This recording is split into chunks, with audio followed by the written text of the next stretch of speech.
निर्मल बाबा, हरी चटनी याद आती कभी कभी। Reference group D exam.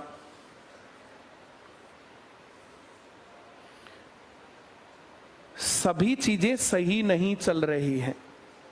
Group C का मसला उलझा हुआ है, बहुत भयंकर उलझा हुआ है। ग्रुप डी का पेपर आ गया है।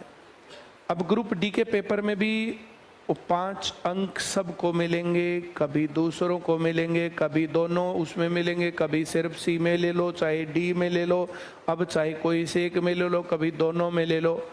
एक बात, हाँ या ना? अगर सरकार जानबूझकर कर रही है, सीईटी ग्रुप सी बार बार बताने के बाद भी मामला बहुत गंभीर हुआ, धरने हुए, प्रदर्शन हुए, प्रोटेस्ट हुए, टीवी पर बोला गया, मंत्रियों के पास जाके बताया गया, एचएसएससी के पास जाके बताया गया, गिरफ्तारियां दी गई, क्या कमी छोड़ी?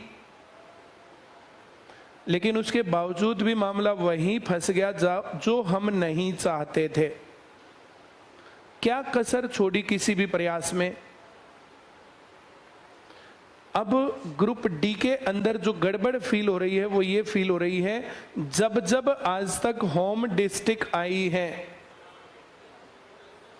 जब जब तभी पेपर लीक हुआ है। सोनीपत से पेपर लीक हुआ, जींद से पेपर लीक हुआ, पानीपत से पेपर लीक हुआ, रोहतक से पेपर लीक हुआ। इनको ब्लैक जोन, ब्लैक डिस्ट्रिक्ट घोषित किया गया।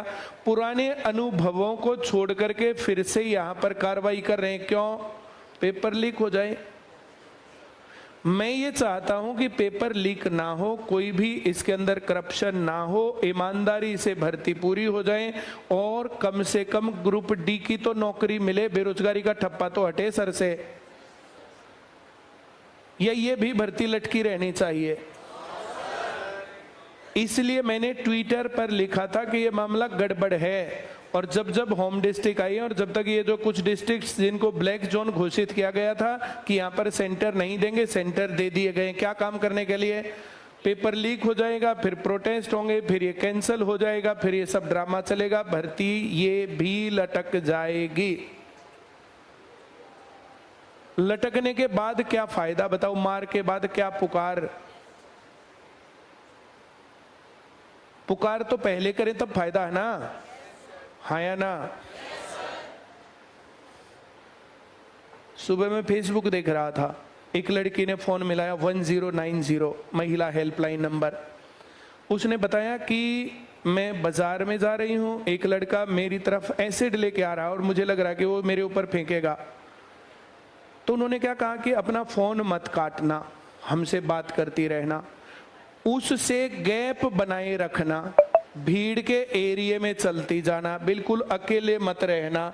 इस प्रकार से उसने कहा आगे बढ़ते जाओ। तो वहां से पुलिस वालों ने अपनी कार्रवाई करी, वहां से पीसीआर और उन सबको लोकेशन ढूंढ करके वो सारे काम करे। मैं जो कह रहा हूँ समझ में आ रहा है? अब वो उसको बताती जा रही कि हमने तुम्हारी लोकेशन देख लिया, तुम उस एरिया में हो, वहाँ पर भीड़ भाड़ एरिया है, तो भीड़ भाड़ वाले एरिया में रहो, उससे बिल्कुल वो मत रहना। और इस प्रकार से करते रहना, चलते रहना। कोई भी अपराध को बचाना है तो आप भीड़ में जाओ, अपराध नहीं होगा।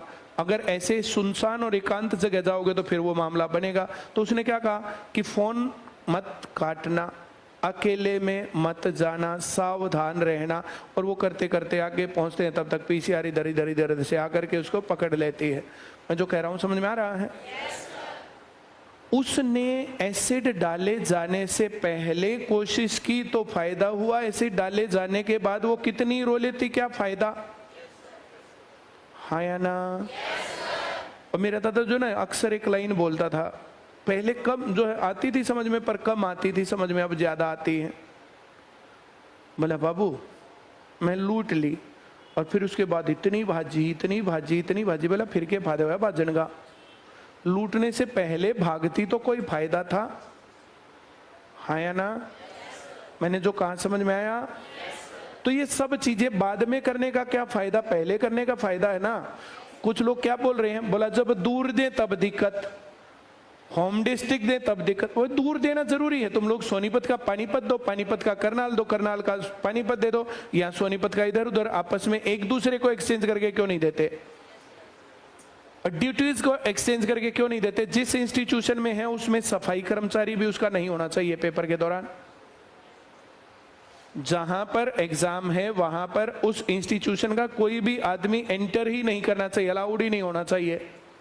और जो ड्यूटी पर आएंगे उनका और उस स्टाफ वालों का कोई संपर्क नहीं होना चाहिए।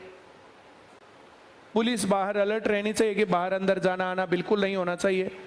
फोन अंदर बिल्कुल ना जाए, चाहे स्टाफ का चाहे किसी ड्यूटी वाले का या किसी का भी ना पुलिस वाले का, किसी भी कंडीशन में अंदर जो जा रहा है उसके पास फोन नहीं होना चाहिए। व्हाट्सएप करके जो बाहर जाता, व्हाट्सएप पर वायरल होता ना ज्यादा मामला। तो मैंने जो कहा समझ में आया?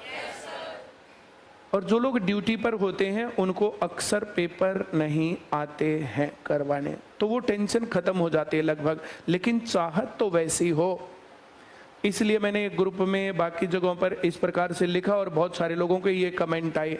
तो मैं तुमसे एक छोटी सी बात चाहता हूं, जो ट्विटर पर मैंने लिखा हुआ है उसके ऊपर कोट ट्वीट करते हुए तुम सभी लोग थोड़ा सा लिख दो कि पेपर लीक नहीं होना चाहिए, पेपर लीक हो गया तो भविष्य बर्बाद होगा, ये होगा वो होगा। तो इस प्रकार से ट्विटर के ऊपर, सोशल मीडिया के ऊपर जब मामला चलता है तो उसको थोड़ा सा तुम लोगों को वायरल करना चाहिए।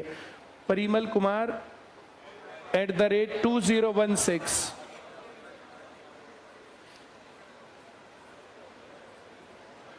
इस पर ट्विटर आईडी से मैंने किया है। जितने लोग चाहते हैं कि पेपर लीक ना हो वे सभी लोग खोल के अभी कर दो इस काम को, सभी ब्रांच वाले भी और तुम लोग भी। कोट ट्वीट आता है उसके ऊपर। हम अपनी तरफ से जो हमारा प्रयास है उस प्रयास को करें ताकि बाद में पेपर लीक होने के बाद कुछ ना करना पड़े, पहले ही सावधानी बरतनी चाहिए। और जिसके पास ट्विटर नहीं है उसको अपने ऊपर हंसना चाहिए कि हाँ कितने समझदार और महान आदमी हैं, ट्विटर आज हमारे पास नहीं है। सोशल मीडिया का नुकसान